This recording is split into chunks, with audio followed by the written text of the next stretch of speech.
An Empire Without Wants, Chapter 26.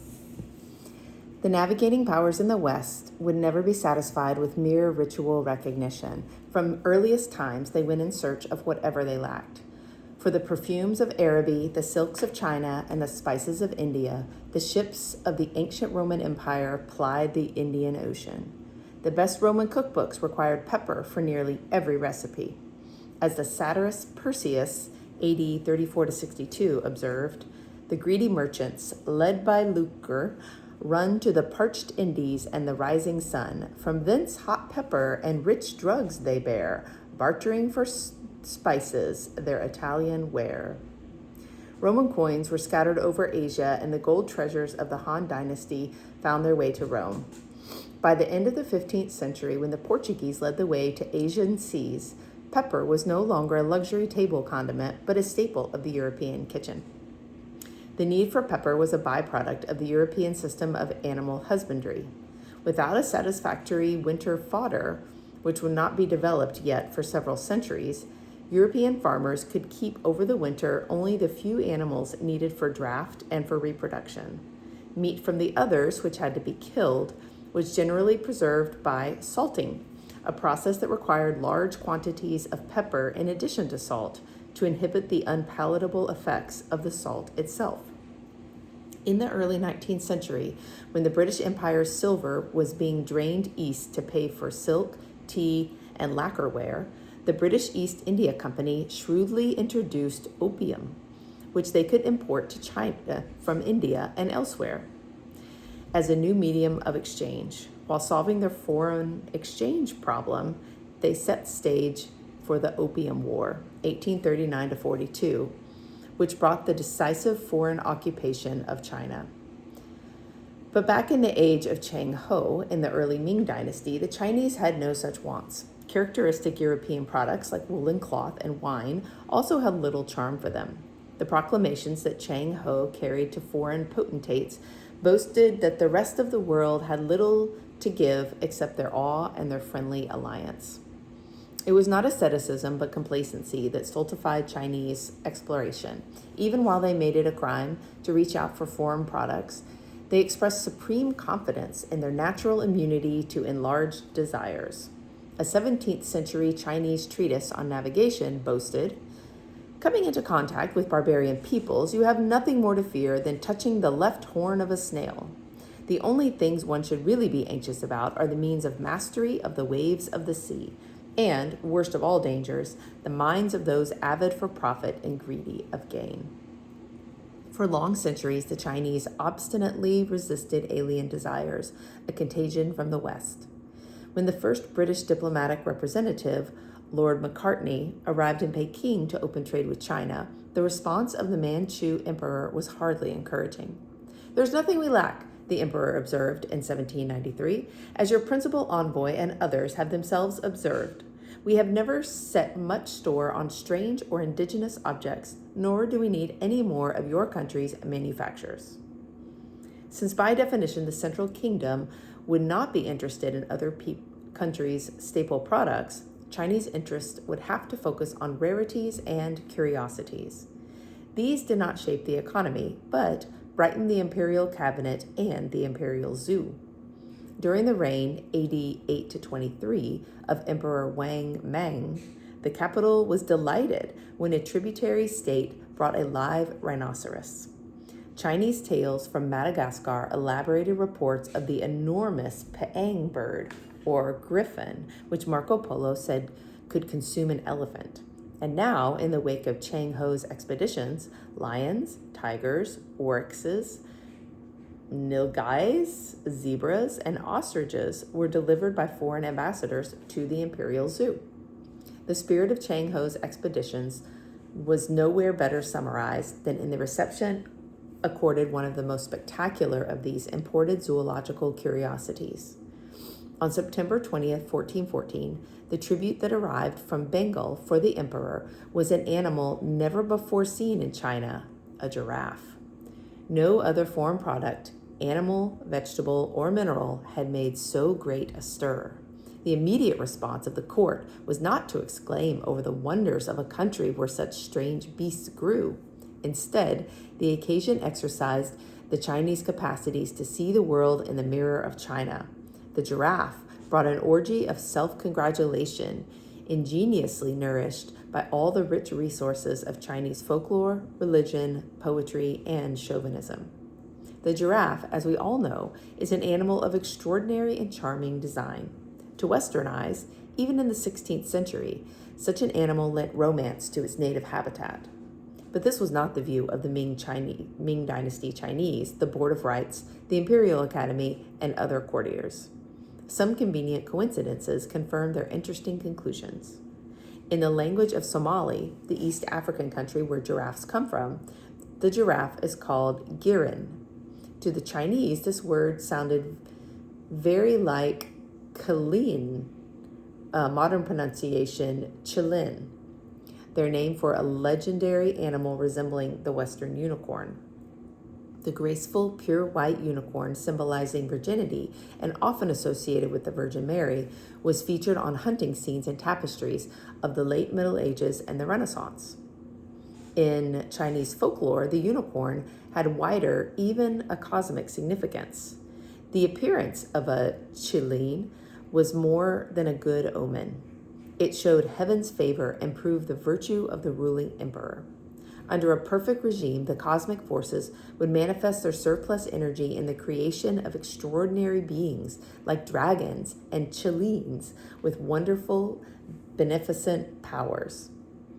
There seemed to be a striking resemblance between the reputed form of a qilin, which had, quote, the body of a deer and the tail of an ox, ate only herbs, and harmed no living being, and everything that was known of the giraffe. When Chang Ho and the other eunuchs saw the giraffe, they had no doubt it must be a qilin. What a grand opportunity to flatter the emperor. When they learned that the giraffe was not a native of Bengal, whose tributary ruler had sent it, they managed to persuade the African country of Malindi, the native habitat of giraffes, to become a tributary. The king of Malindi sent another giraffe, which arrived the following year. It was not the appeal of slaves, of gold, or of silver, but the charm of the giraffe that drew Chang Ho's later expeditions to Malindi and the far reaches of the eastern coast of Africa. In the year before the giraffe arrived at court, there had been a number of other favorable omens. When the first giraffe arrived at court from Bengal, the eunuch and other court flatterers insisted on making the giraffe a proof and a symbol of the emperor's cosmic perfection. But the emperor, with affected humility, brushed off their sycophancy. Declining to receive a memorial of congratulations from the Board of Rites, he observed that, even without qilins, there is nothing that hinders good government. But he finally gave in, and when the second giraffe arrived from Malindi, the emperor, in full panoply, greeted the happy omen at the city gate.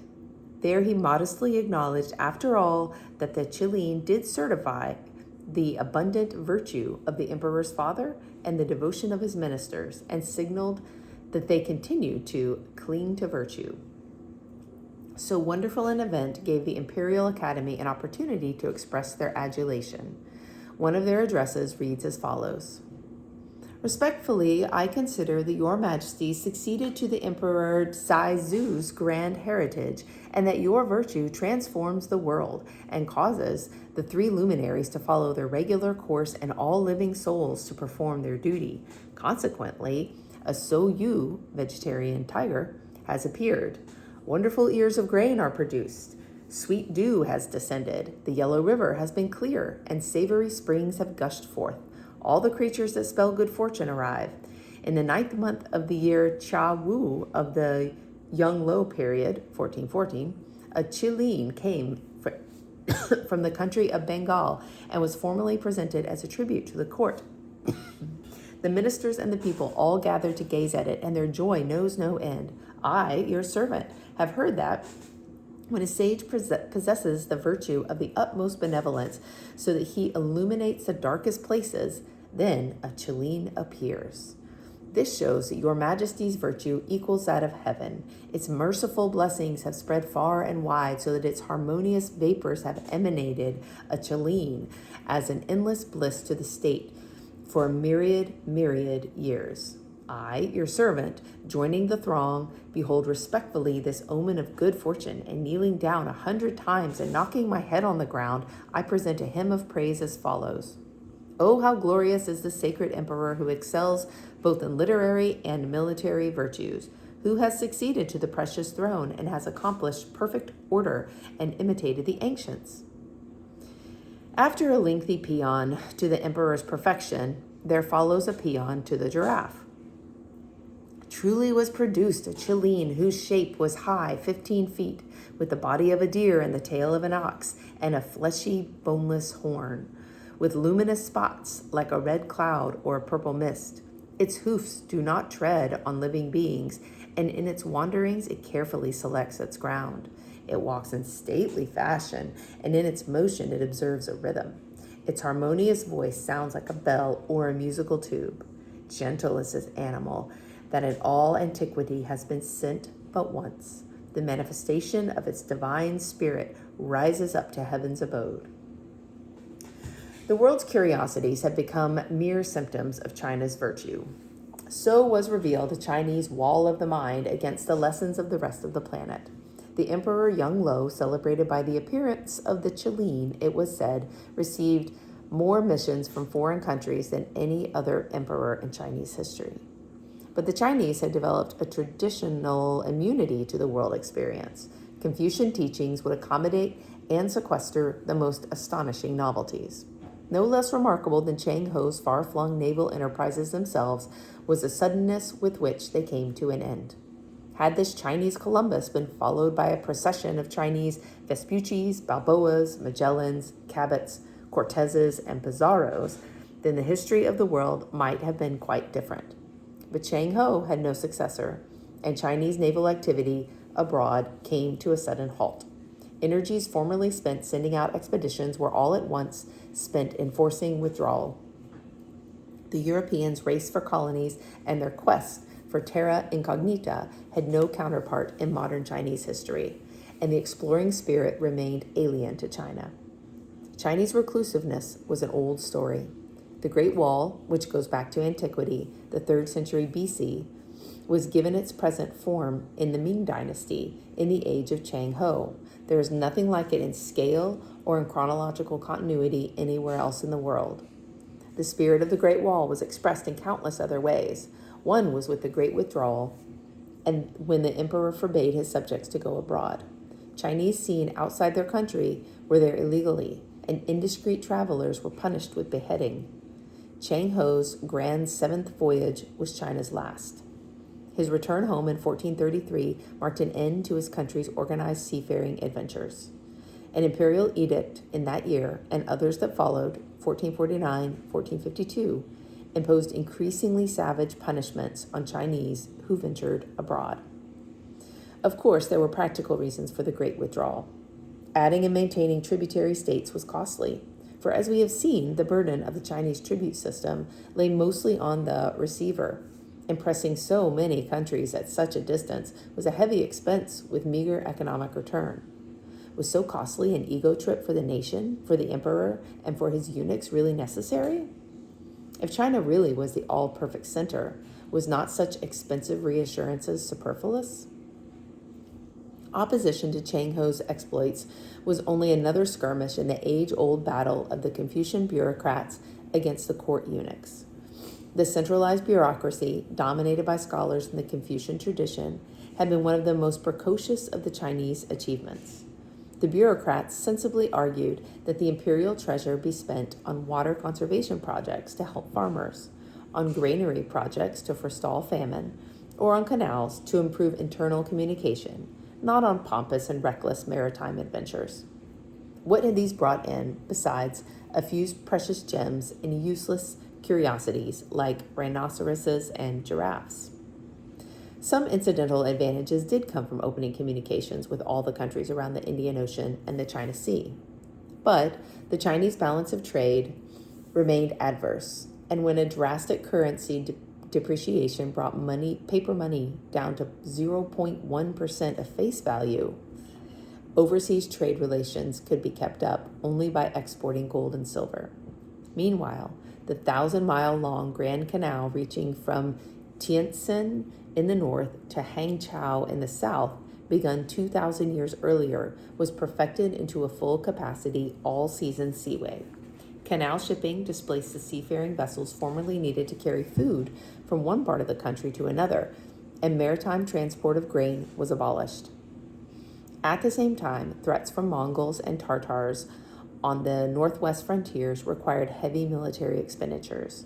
The 1,500-mile-long Great Wall had to be repaired, and it was rebuilt into its present shape. Within 15 years after Chang Ho's return from his last voyage, the same Chinese emperor who had suppressed the Grand Treasure fleets would be captured by Mongol and Tartar armies.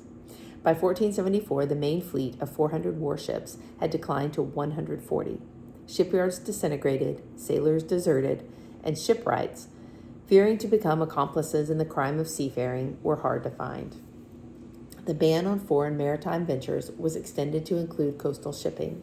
Within a few years, quote, there was not an inch of planking on the sea. Within a century, the century of Henry the Navigator, when European conquistadors and circumnavigators were reaching across the oceans and around the world, the Chinese were perfecting laws and organizing officials to suppress all seafaring. By 1500, it had been made a capital offense even to build a seagoing junk with more than 2 masts. In 1525, coastal officials were ordered to destroy all such ships and to arrest mariners who continued to sail in them. In 1551, the crime of espionage was redefined to include all who went to sea in multiple-masted ships, even if they only went to trade. The party of anti-maritime bureaucrats had triumphed. China turned back on herself. The Chinese had long since developed their own version of the oikoumene, the habitable world, which put them at the center. They were their own Jerusalem. Since the Ming emperors were the sons of heaven, they were by definition supreme rulers and superiors of all other people on earth. While other peoples would exclude foreigners because they were not of their tribe, the Chinese automatically incorporated the rest of the world into theirs in the role of barbarian acolytes. How natural that all non-Chinese peoples should pay tribute, and how obvious the Chinese had little to gain overseas. Commerce abroad was beneath the needs of the sons of heaven. When Europeans were sailing out with enthusiasm and high hopes, land-bound China was sealing her borders. Within her physical and intellectual Great Wall, she avoided encounter with the unexpected. The unit of Chinese geographic description had long been the kuo, or country, an inhabited land under an established government, and only such a government could be a tributary to the sons of heaven. The Chinese, therefore, showed little interest in lands uninhabited or out of reach. Confucian orthodoxy, since the 2nd century, had confirmed their inward emphasis. Why should Confucian scholars concern themselves with the mere physical layout of the outer world? The sphericity of the earth interested them less as a phenomenon of geography than as a fact of astronomy. The Greek notion of 5 bands of climata extending around the globe and the companion doctrines characterizing the plants and animals that grew in each zone were not congenial. Instead, they described the cultural features of all parts of the globe by their relationship to the one central kingdom, and felt no impulse to find seaways to exotic lands or to quest for terra incognita. Fully equipped with the technology, the intelligence, and the national resources to become discoverers, the Chinese doomed themselves to be the discovered.